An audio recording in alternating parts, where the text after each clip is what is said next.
Alert. Sankranti నాటికి రాష్ట్రంలో గుంతలు లేని రోడ్లను తయారు చేస్తామని ఇందుకోసం ఇప్పటికే 890 కోట్లను విడుదల చేసినట్టు తెలిపారు సీఎం చంద్రబాబు. 8వ రోజు అసెంబ్లీ సమావేశాల్లో 150 రోజుల పాలనపై మాట్లాడిన ఆయన రాష్ట్రంలో జరుగుతున్న అఘాయిత్యాలపై మాట్లాడారు. గంజాయి, డ్రగ్స్ పై ఉక్కుపాదం మోపుతామన్నారు. రాష్ట్రంలో ఆడపిల్లలపై జరుగుతున్న అఘాయిత్యాలకు కారణం అవేనన్నారు. ఆడపిల్లల జోలికి వస్తే ఊరుకోబోనని, తాట తీస్తాం, ఖబర్దారని హెచ్చరించారు సీఎం చంద్రబాబు నాయుడు. కరుడుగట్టిన నేరస్తులకు ఏపీలో స్థానం లేదని, నేరస్తులను శిక్షించడంలో ఎక్కడా రాజీ పడమని స్పష్టం చేశారు. అందుకని ఈరోజు దగ్గర రెవెన్యూ సర్వీసులు చాలా ఉన్నాయి. ఈ రెవెన్యూ సర్వీసులే కాకుండా అనునిత్యం కావలసిన సేవలు చాలా ఉన్నాయి అధ్యక్ష.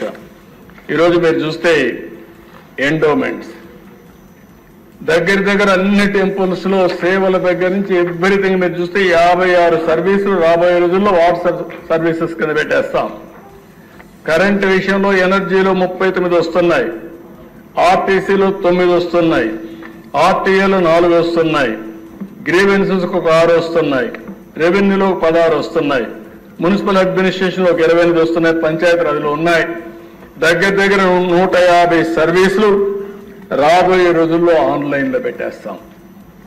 Nativity, date of birth, death certificate, income certificate, adangal, చదువు సర్టిఫికేట్, ఎడ్యుకేషన్ సర్టిఫికేట్, ఇవన్నీ కూడా తిరిగి ప్రజలు అవస్థపడే పరిస్థితికి వచ్చారు అధ్యక్ష. అవన్నీ కూడా ఒకటి హామీ ఇస్తున్నాం. తొందరలోనే అవన్నీ కూడా ఆన్లైన్లో పెట్టి ఎక్కడా ఇబ్బంది లేకుండా ముందుకు పోతాం. దీనివల్ల ప్రజలు ఆఫీసర్ జరిగే పరిస్థితి ఉండదు. దానికి కూడా శ్రీకారం చుడతామని చెప్పి కూడా నేను మీకు తెలియజేస్తున్నా. ఇంకో పక్కన దేశం నిన్నే చెప్పాను, నదుల అనుసంధానం ఈ ప్రభుత్వం యొక్క విధానం. ఎంత తొందరగా చేయగలిగితే అంత ఫలితాలు వస్తాయి.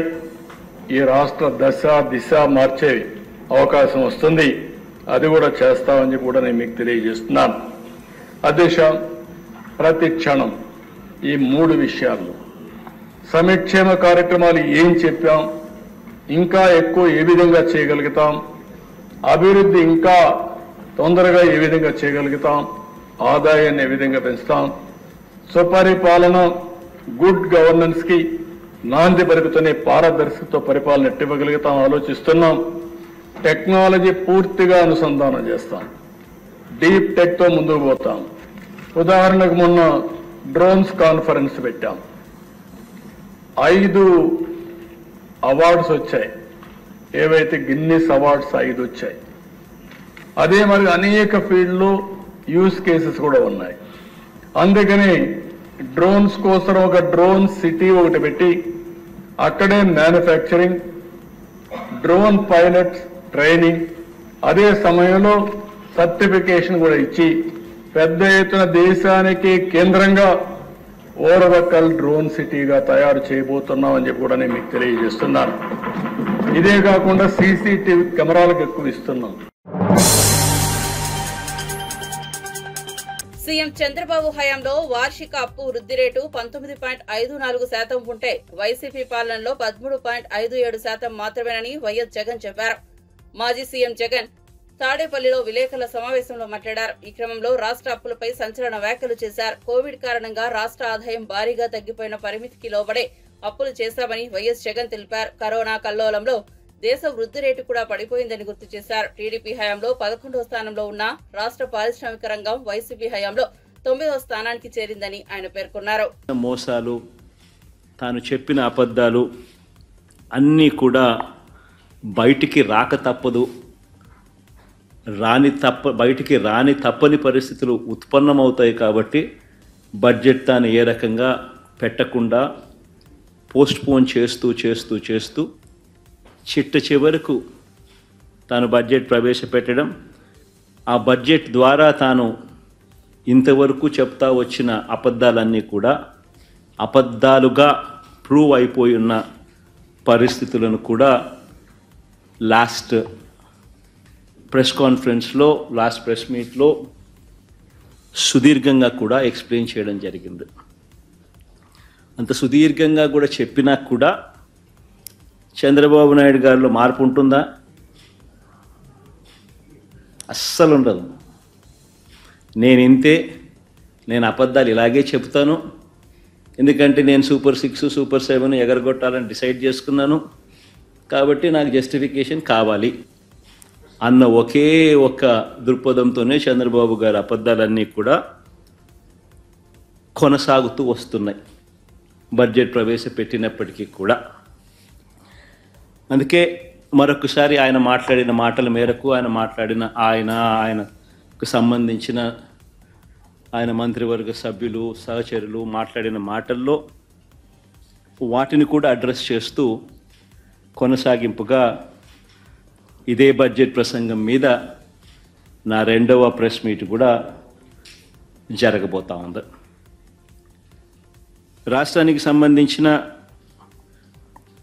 అప్పు ఎంత, రాష్ట్రానికి సంబంధించిన అప్పు ఎంత, రాష్ట్రంలో అప్పులు ఏ మేరకు ఉన్నాయి అన్నది ఒక బడ్జెట్ అంటూ ప్రవేశపెడితే ఖచ్చితంగా ఆ బడ్జెట్ డాక్యుమెంట్స్లో రాష్ట్రానికి సంబంధించిన అప్పులు చూపించక తప్పదు.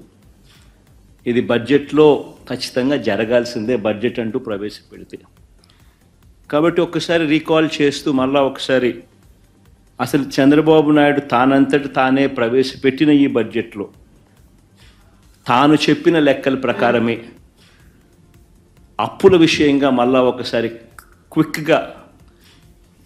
క్విక్గా రీక్యాప్ చేసేదానికోసం ఉజ్జాయింపుగా ఫిగర్లు చూపిస్తా. ఇది బడ్జెట్లో ఆయన ప్రవేశపెట్టిన budget documents page number 14, page number 16. ఈ 2 పేజీలు ఒకసారి చూసినట్టయితే ఆయన ప్రవేశపెట్టిన ఈ బడ్జెట్ డాక్యుమెంట్లోనే రాష్ట్రానికి సంబంధించిన అప్పులు 2018-19 సంవత్సరం అంటే వాలంటీర్ల అంశం ఏపీ శాసన మండలిని కుదిపేసింది. ప్రశ్నోత్తరాల సమయంలో వాలంటీర్ల అంశాన్ని వైసీపీ లేవనెత్తింది. మంత్రి డోలా బాల వీరాంజనేయ స్వామి మాట్లాడుతూ రాష్ట్రంలో వాలంటీర్ల వ్యవస్థ మనుగడలో లేదని చెప్పారు. 2023 ఆగస్టులో వాలంటీర్ల వ్యవస్థ గడువు ముగిసిందని, ఆ తర్వాత గత వైసీపీ ప్రభుత్వం వాలంటీర్లను కొనసాగించే జీవో జారీ చేయలేదని చెప్పారు. లేని వాలంటీర్లకు జీతాలు ఎలా ఇస్తామని ప్రశ్నించారు. లేని వ్యవస్థను ఎలా కొనసాగిస్తామని అన్నారు. ఈ క్రమంలో వైసీపీ నేత, మండలిలో ప్రతిపక్ష నేత బొత్స సత్యనారాయణ మాట్లాడుతూ వాలంటీర్ల వేతనం 10,000కు పెంచుతామని ఎన్నికల సమయంలో హామీ ఇచ్చారని, ఇప్పుడు ఆ వ్యవస్థే లేదనడం దారుణమని అన్నారు. వాలంటీర్ల రెన్యువల్ జీవోను ప్రస్తుతం కూటమి ప్రభుత్వం ఇవ్వచ్చు కదా అని అన్నారు. ఏదైతే సభ్యులు అడిగిన అధ్యక్ష స్ట్రైట్గా సభ్యులు 2 ప్రశ్నలు అడిగారు. ఒకటి, వాలంటీర్ వ్యవస్థని మీరు కొనసాగిస్తారా లేదా? మీరు ఎన్నికల్లో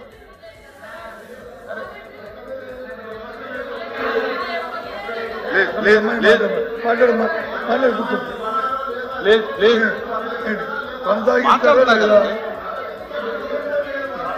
ఏంటి సార్ కూర్చోండి చూడండి. లేదు, ఇంకా అడగలేదు. ఏ సాంప్రదాయం దయచేసి ఒప్పుకున్నారు కదా, చెప్పండి కొనసాగిస్తారా లేదా? మా సభ్యులు అడిగిన ప్రశ్న ఏంటి అధ్యక్ష, వాలంటరీ వ్యవస్థ కొనసాగిస్తారా లేదా? ఎన్నికలు వెళ్ళినప్పుడు మీరు వచ్చి 5,000 రూపాయలు కాదు, వాళ్ళకి 10,000 రూపాయలు గౌరవ వృద్ధి ఇస్తారని చెప్పి వేతనం ఇస్తారని చెప్పారు. అది ఇస్తున్నారా లేదా? ఈ 2 కొనసాగిస్తే కొనసాగిస్తాం, లేకపోతే లేదు. ఇందాక గౌరవ మంత్రి గారు ఏం చెప్పారు, అసలు వ్యవస్థ లేదంటారు. వ్యవస్థ లేకపోవడం ఏంటి అధ్యక్ష? వ్యవస్థ వచ్చి ఉంది, కాకపోతే ఆ రెన్యూవల్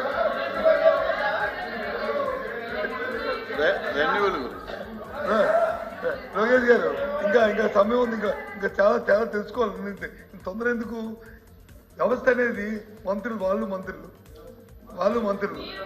ఇప్పుడు మంత్రిలో ఒకసారి వ్యవస్థ వచ్చేప్పటికి యాంటీడేట్తోనే ఒక ఎన్నికల సమయం వచ్చింది కాబట్టి ఆ 2-3 నెలల్లో దానికి కొనసాగించడానికి వచ్చి ఉత్తర్వులు ఇవ్వలేకపోతే ఇవ్వలేకపోవచ్చు. ఇప్పుడు మీరు వచ్చి ఇవ్వచ్చు కదా, దాన్ని బ్యాక్ డేట్ ఇవ్వచ్చు కదా. ఇవ్వకూడదు ఎక్కడుంది? బ్యాక్ డేట్ ఇవ్వకూడదు రూల్ ఎక్కడుంది? చట్టం మంత్రితే కదా, దాన్ని చేయొచ్చు కదా. నేను అంతకు వెళ్ళాను. డైరెక్ట్ గా కొనసాగిస్తారా లేదా? కొనసాగించి మీరు ఎన్నికలు ఇచ్చే 10,000 రూపాయలు ఇస్తారా లేదా? ఆ 2 మాటలు చెప్పండి చాలు. మంత్రి గారు. అధ్యక్ష, ఎల్ఓపి గారు సీనియర్ అండి, వారికి ముందు నేను చెప్పాను, మళ్ళీ అది అడిగారు. కొనసాగిస్తారు లేదన్నారు. మేము కొనసాగిస్తామని మేము చెప్పిన మాట వాస్తవం అధ్యక్ష. లేని ఒకటి పిల్లోడికి ఏం పేరు పెట్టారు, లేని పిల్లోడికి ఏం పెడతారు? వ్యవస్థ అంటావా? వ్యవస్థ ఉంది, కానీ మీరు జీవో ఎందుకు ఇవ్వలేదు? మీకు వాళ్ళ మీద ప్రేమ ఉంటే 2023 సెప్టెంబర్ మీరు ఎందుకు జీవో ఇవ్వలేదు? మీరు ఇచ్చిన జీవోలు పాతలో మీరు చూసుకుంటే ఒకసారి అధ్యక్ష, వాళ్ళు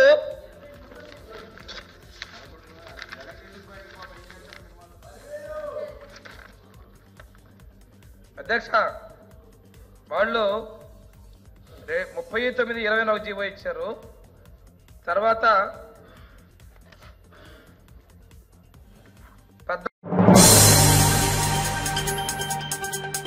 సీఎం రేవంత్ రెడ్డి సొంత అల్లుడు మాక్సిన్ ఫార్మాస్యూటికల్ కంపెనీలో డైరెక్టర్ అని, వీళ్లకు వందల వేల కోట్లు ఎక్కడి నుంచి వస్తున్నాయని ప్రజాశాంతి అధ్యక్షుడు కేవీ పాల్ ప్రశ్నించారు. కొడంగల్లో రైతుల నుంచి బలవంతంగా భూసేకరణ చేస్తున్నారని, ఈ సమస్యను వదిలేది లేదన్నారు. కామారెడ్డి రైతులకు 2023లో అన్యాయం జరుగుతుంటే నేను వారి కోసం న్యాయ పోరాటం చేసి ఆదుకున్నానని గుర్తు చేశారు. కొడంగల్ రైతుల కోసం న్యాయ పోరాటం చేస్తారని తెలిపారు. 2-3 రోజుల్లో నేను కొడంగల్ వస్తున్నాను, మీరు తొందరపడి ఆత్మహత్యలు చేసుకోకండి, వీళ్ళ అవినీతి బయట పెడతామని, మీకు న్యాయం చేయడానికి నేనున్నానని పాల్ చెప్పుకొచ్చారు. ఎంత అవినీతి! రేవంత్ రెడ్డి సొంత అల్లుడు మ్యాక్స్బిన్ ఫార్మస్యూటికల్ కంపెనీలో డైరెక్టర్. ఎక్కడి నుంచి వస్తున్నాయి డబ్బులు? 100,000 కోట్లు వీళ్ళకి, ఫార్మస్యూటికల్ కంపెనీస్కి. అంతేకాకుండా కొడంగల్లో రైతులను బలవంతంగా ఫోర్స్ చేసి భూములు స్వీకరించడం, ఇప్పుడే కంప్లైంట్ వచ్చింది. వదిలేది లేదు. గుర్తించుకున్నారు కదా మీరంతా. త్వరలో వస్తున్నాను. 2-3 రోజుల తర్వాత మీరు తొందరపడకండి, ఆత్మహత్యలు చేసుకోకండి, కంగారు పడకండి. వీళ్ళ అవినీతిని ఎక్స్పోజ్ చేద్దాం, కోర్టులకు వెళ్దాం, ప్రార్థిద్దాం, న్యాయం చేయడానికి నేనున్నానని గమనించండి. ఈ వీడియో అందరికీ షేర్ చేయండి. అంతేకాకుండా చిత్తుగా రాబోయే జనవరిలో జరగబోయనున్న సర్పంచ్ ఎలక్షన్లు ఈ పార్టీలన్నింటినీ చిత్తుగా ఓడించండి. ప్రజాశాంతి పార్టీ తరపుని ఇండిపెండెంట్ గా పోటీ చేద్దాం అనుకున్నవారు, ఇతర పార్టీలు అనవసరం అనుకున్నవారు అందరూ నవంబర్ 28 11 గంటలకు ప్రజాశాంతి పార్టీ అమీర్పేట ఆఫీస్కి రండి. మార్పు రావాలి, మార్పు తేవాలి. ఆ మార్పు మనమే తేవాలి. లేకపోతే రేవంత్ రెడ్డి వచ్చి సంవత్సరం అయింది, 1,00,000 కోట్లు అప్ప. అప్పుడు ముందు 7 లక్షల కోట్లు అప్ప. ఇంకెంత కాలం ఈ అవినీతి అన్యాయం? వాళ్ళకి 1,00,000 కోట్లు, మనకి 1,00,000 కోట్లు అప్పు. మీరే మార్చాలి. మీరు నేను కలిసి పని చేద్దాం, ప్రార్థిద్దాం, మార్పు తీసుకొద్దాం. ఈ వీడియో ప్రతి ఒక్కరికి షేర్ చేయండి.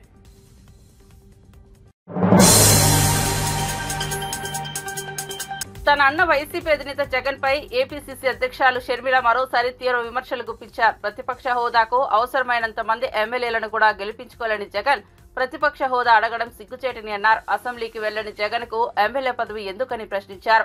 కడప స్టీల్ ప్లాంట్ కోసం జగన్, కడప వైసీపీ ఎంపీ అవినాష్ రెడ్డి ఏం చేశారని నిలదీశారు. ఇలాంటి నాయకులను ఎన్నుకునే ముందు ప్రజలు ఆలోచించాలని అన్నారు. కడపలో మీడియాతో మాట్లాడుతూ ఆమె వ్యాఖ్యలు చేశారు. కడప స్టీల్ ప్లాంట్ కేవలం శంకుస్థాపనలకే పరిమితమైందని షర్మిల అన్నారు. పేదల కోసం, కడప ప్రాంతం అభివృద్ధి కోసం వైఎస్ఆర్ దీన్ని తీసుకొచ్చారని చెప్పారు. ఈ ప్లాంట్ ద్వారా 25,000 మందికి ప్రత్యక్షంగా, 1,00,000 మందికి పరోక్షంగా ఉపాధి కల్పించే అవకాశం ఉందని అన్నారు. వైఎస్ చనిపోయిన తర్వాత వచ్చిన నాయకులందరూ కడప స్టీల్ ప్లాంట్ ఊసే లేకుండా చేశారని విమర్శించారు. ఉత్పత్తి చేసే కెపాసిటీ గల ప్లాంట్ ని ఇక్కడ ఏర్పాటు చేయాలి అని మొత్తం ప్లాన్ రెడీ చేశారు రాజశేఖర్ రెడ్డి గారు. రాజశేఖర్ రెడ్డి గారు ఉద్దేశం ప్రకారం 25,000 మందికి ఉపాధి కల్పిస్తుంది ఈ ప్లాంటు, డైరెక్ట్ ఎంప్లాయ్మెంట్ ఇస్తుంది. ఇంకో 1,00,000 మందికి ఇండైరెక్ట్ ఎంప్లాయ్మెంట్ ఇస్తుంది ఈ ప్లాంటు అన్నది రాజశేఖర్ రెడ్డి గారి ఉద్దేశం అయితే, మరి ఈరోజు ఏమైంది? ఎక్కడికి పోయింది? అంత గొప్ప ప్రణాళిక తర్వాత వచ్చిన నాయకుల చేతుల్లో నాశనం అయిపోయింది కదా. రాజశేఖర్ రెడ్డి గారు శంకుస్థాపన చేసింది ఆయన అధికారంలో ఉన్నప్పుడు. 2008లో అయితే ఆ తర్వాత కాలంలో రాష్ట్ర విభజన జరిగినప్పుడు కడప స్టీల్ ఫ్యాక్టరీ తప్పనిసరిగా కట్టాల్సిన ఫ్యాక్టరీ సెయిలే, దీన్ని సెయిల ఆధ్వర్యంలోనే దీన్ని కట్టాలి అని విభజన హామీలలో ఒక హామీ కడప స్టీల్ ఫ్యాక్టరీ. 2014లో కాంగ్రెస్ పార్టీ అధికారంలోకి వచ్చుంటే కడప స్టీల్ ఫ్యాక్టరీ ఈ పార్టీకి పూర్తి కూడా అయిపోయేది. కానీ దురదృష్టం కొద్దీ 2014లో కాంగ్రెస్ పార్టీ అధికారంలోకి రాలేదు కేంద్రంలో, కాబట్టి మనకి ప్రత్యేక హోదా రాలేదు. దాంతోపాటు ఏ ఒక్క విభజన హక్కు కూడా మనకు రాలేదు. దాంతోపాటు కడప స్టీల్ ఫ్యాక్టరీ కూడా రాకుండా పోయింది. 2014లోనే కడప స్టీల్ ఫ్యాక్టరీ అయినా ప్రత్యేక హోదా అయినా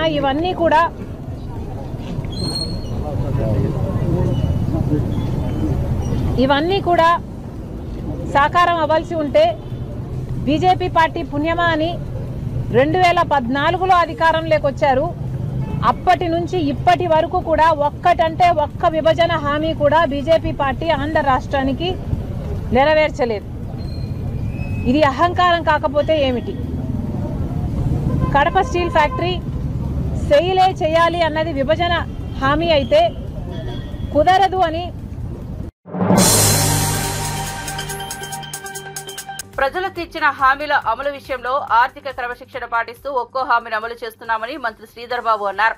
పీసీసీ అధ్యక్షుడిగా ఇచ్చిన మాటను సీఎం హోదాలో రేవంత్ రెడ్డి నెరవేర్చారని అన్నారు. వేములవాడ సభలో ప్రసంగించిన ఆయన పెండింగ్ లో ఉన్న సమస్యల పరిష్కారానికి ప్రభుత్వం చర్యలు తీసుకుంటుందని, గతంలో ప్రజలకు ఇచ్చిన హామీ మేరకు R&D డిపో ఏర్పాటు చేశామన్నారు. ఉమ్మడి కరీంనగర్ జిల్లాలో ప్రతి ఎకరా సాగు అయ్యే దిశగా చర్యలు తీసుకున్నట్లు చెప్పారు. కాంగ్రెస్ ఏడాది పాలనపై మీ ఆశీర్వాదం కోసం ఇక్కడికి సీఎం సహా మేమంతా వచ్చామని, రాబోయే 4 ఏళ్లు దిగ్విజయంగా ప్రజా సంక్షేమానికి పెద్దపీట కార్యాచరణ తీసుకుపోతున్నామన్నారు.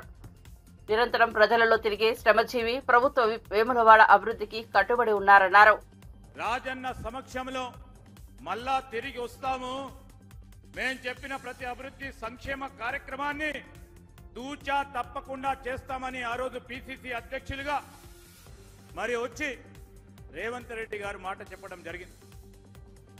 సంవత్సరం పూర్తి కాకముందే మాట పైన నిలబెట్టుకోవాలని, ఈ రోజు మాటల ప్రభుత్వం కాదు ఇది చేతల ప్రభుత్వం అని ముఖ్యమంత్రి గారితో పాటు యావత్ కేబినెట్ కి సంబంధించిన మా సహచర శాసనసభ్యులం మరి అదే విధంగా మేమందరం కూడా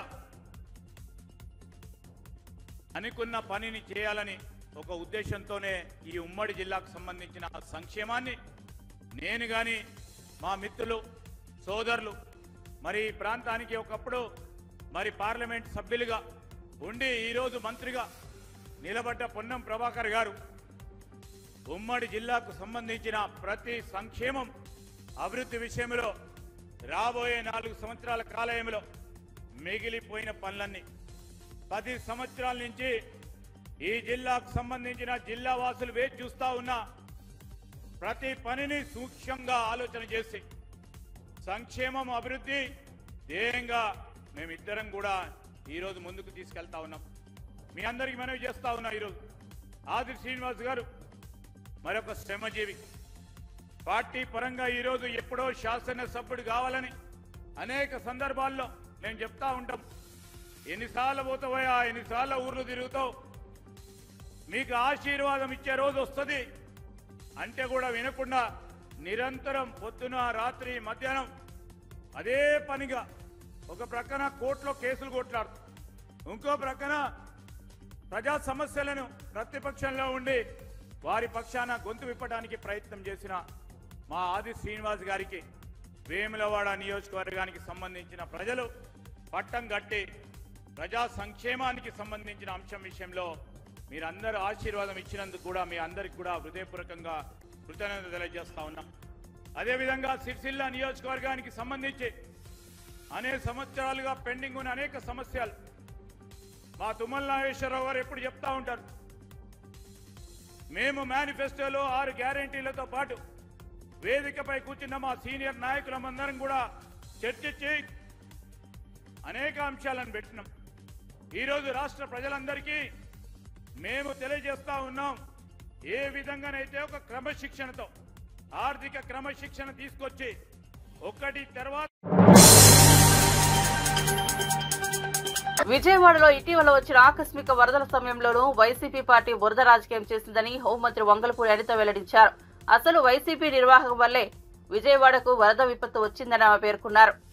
శాసనమండలిలో మండలి సభ్యులు విజయవాడ బుడమేరు వరదలపై అడిగిన ప్రశ్నలకు హోంమంత్రి సమాధానం చెప్పారు.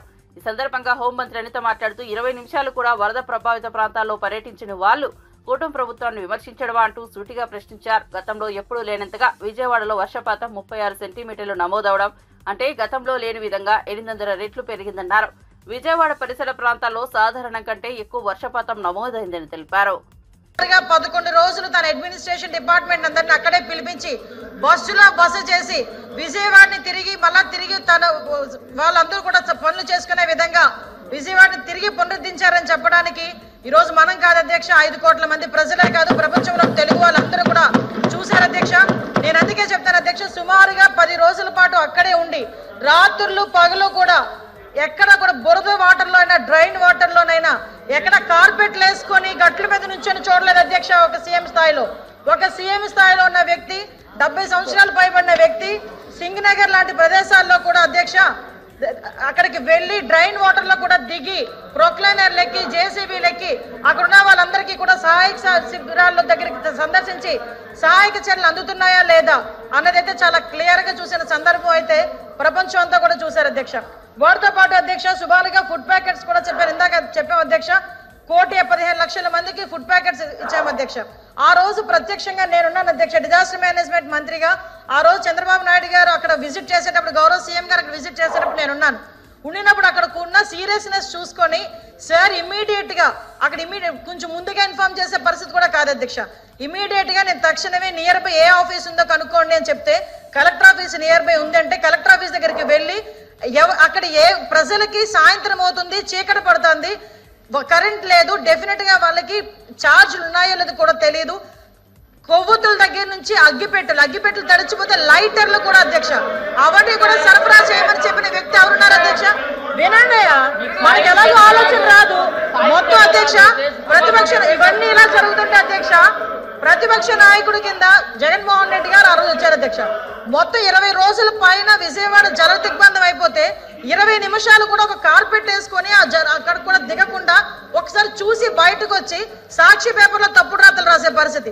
నేను ఎందుకంటే బాధపడుతూ చెప్తున్నాను అధ్యక్ష, ఒక పక్క నుంచి జనాలు 43 మంది చనిపోయారు, ఒక పక్క నుంచి జనాలకి తిండి లేక అల్లాడుతూ ఉంటే అందరం కలిసి వెళ్ళి పనిచేయాల్సింది పోయి ఏదో సవాల్ దగ్గర రాబందుల్లా కూర్చొని ఎక్కడ ఏ సభ వస్తుంది, ఎక్కడ ఎవరు ఏడుస్తూ కనిపిస్తారు, కెమెరా పట్టుకొని తీద్దామని చెప్పి రెడీగా ఉండే సాక్షి పేపర్ కూడా ఈ రోజు మాట్లాడే పరిస్థితి అధ్యక్ష. ఇంకో విషయం అధ్యక్ష, సెంట్రల్ గవర్నమెంట్ నుంచి అధ్యక్ష ఇంకో విషయం అధ్యక్ష ఇంకా అవ్వలేదు అధ్యక్ష. క్వశ్చన్స్ అడిగారు, సమాధానంలో చెప్తున్నాను అధ్యక్ష వినాలి అధ్యక్ష. అలాంటి భాష ఓకే, నేను ఏదైనా తప్పుగా మాట్లాడినట్టు అనిపిస్తే సభ దృష్టిలో నేను క్షమించమని కోరుతున్నాను, అవి రికార్డు నుంచి తొలగించండి. ఓకే, నేను ఒకటే క్లియర్ చెప్తున్నా అధ్యక్ష, నేను అపోలజీ చెప్పా. నేను మన సభా సాంప్రదాయం ప్రకారంగా కాకుండా ఏదైనా పదం నా నోటి నుంచి తప్పుగా వస్తే సభాపూర్వకంగా. ఎన్నికల సమయంలో ఇచ్చిన హామీలే కాకుండా అనేక ఇతర కార్యక్రమాలను అమలు చేస్తున్నామని మంత్రి పొంగులేటి శ్రీనివాసరెడ్డి అన్నారు. వేములవాడలో నిర్వహించిన బహిరంగ సభలో మాట్లాడిన మంత్రి, మనందరి కష్టం ఫలితంగా తెలంగాణలో ఇందిరమ్మ రాజ్యం ఏర్పడిందన్నారు. గత ప్రభుత్వం అన్ని వర్గాలను మోసం చేస్తే ప్రభుత్వం, కాంగ్రెస్ ప్రభుత్వం దేవాలయాలు, పాఠశాలలు, వ్యవసాయం, మహిళలు, నిరుద్యోగ యువకులు, విద్యార్థులు అన్ని వర్గాలకు మేలు చేస్తున్నట్లు చెప్పారు. ఎన్నికల్లో హామీ ఇవ్వకపోయినా పేదవాడి కష్టం తెలిసిన ఈ ప్రభుత్వం 40% మేర విద్యార్థులకు డైట్ ఛార్జీలు పెంచిందన్నారు. రాబోయే 4 సంవత్సరాలలో 1,00,000 కోట్ల రూపాయలతో పేదలకు 20 లక్షల ఇండ్లు నిర్మించబోతున్నట్లు చెప్పారు. 250 కోట్లు అంటే భవిష్యత్తులో కూడా ఏదైతే ఆనాటి ఆ ప్రభుత్వం వాగ్దానాలు చేసి వదిలేసిపోతే ఈ ప్రభుత్వం బేసిజాలకు పోకుండా పేదవాడిని ఆదుకునే కార్యక్రమాన్ని చేయబోతుంది.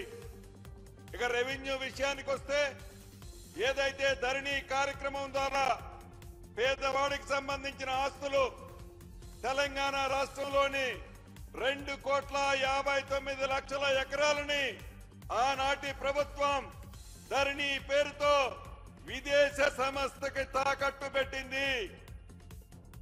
అటువంటి విదేశ సంస్థ నుంచి ఇందిరమ్మ రాజ్యంలో గౌరవ ముఖ్యమంత్రి రేవంత్ రెడ్డి గారి నాయకత్వంలో స్వదేశ సంస్థ అయిన కేంద్ర ప్రభుత్వ సంస్థ ఎన్ఐసికి మొన్ననే అప్పగించాం.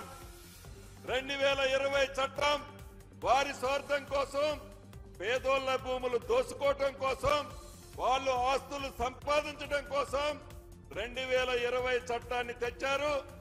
రాబోయే కొద్ది రోజుల్లో మీకందరికీ ఉపయోగపడే విధంగా దేశంలోనే రోల్ మోడల్ రెవెన్యూ చట్టం 2024 చట్టాన్ని మీ ఇందిరమ్మ రాజ్యంలో గౌరవ ముఖ్యమంత్రి రేవంత్ రెడ్డి గారి నాయకత్వంలో రాబోతుంది. భూములున్న ఆసాములందరూ ధైర్యంగా ఉండండి. మీ భూములు ఎక్కడికి పోవు. అదే రకంగా గత ప్రభుత్వంలో ధరణిని ఆనాటి చట్టాన్ని అడ్డం పెట్టుకొని వేలాది ఎకరాలు పింక్ కలర్ చొక్కాలున్న వాళ్ళకి ఇచ్చారు.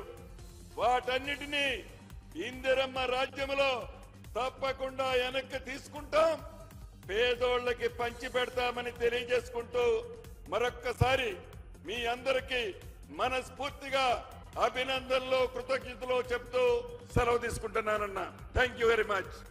ఇప్పుడు గౌరవనీయులు బీసీ మరియు రవాణా శాఖ మాచులు, మాజీ పార్లమెంట్ సభ్యులు పెద్దలు పొన్నం ప్రభాకర్ గారు ఉమ్మడి జిల్లా మంత్రివర్యులు మాట్లాడాల్సిందిగా మనవి చేస్తా ఉన్నా. ఓం నమ శివాయ.